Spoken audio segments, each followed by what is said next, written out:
चीज काजमी दामत बरकात मलाली जाम अनवार लोग जिते फकीर ने, क्योंकि मैं मौलवी हाँ तो मैं मौलवियों की गल्लां करनियां ने ना।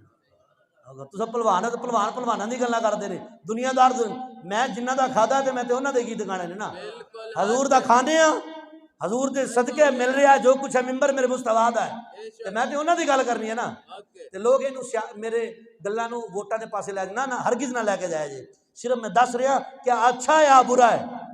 मेरे मुस्तफा करीम सल्लल्लाहु अलैहि वसल्लम की बारगाह जाना है। सैयद अरशद ची काज़मी मुल्तान शरीफ साढ़े शेख ने, साढ़े सुनिया के बहुत बड़े पीर भी ने और शेख भी ने। आप फरमाते ने वोट उस नूं दिओ जिहदे दिल के अंदर इश्क मुस्तफा होवे, कम से कम वो चेहरे के उत्ते दाढ़ी ते होवे ना। जिस नूं वोट पाया कम से कम 5 वक्त नमाज ते पढ़दा होवे ना, और दीन मुस्तफा की गल ते करे ना, और असम्बली जाके मुस्तफा की इज्जत के उत्ते गल ते करे ना, नमूज के उत्ते गल ते करे ना, और दसे सही ना गैरत दी अखां विच पा के कि हजूर दे गुलाम मौजूद ने। नाराज तो नहीं हो गए। इस वास्ते जिन्होंने मजहबी दिया जे पर सोचा जरूर एक मरतबा कि मरना है, कबर में जाना है, 20 फुट नाली के पिछे, 20 फुट सड़क के पिछे, 2 फुट की सामी के अंदर समा जाना है। तो उत्थे मेरे मुस्तफा करीम की जात ने आना है।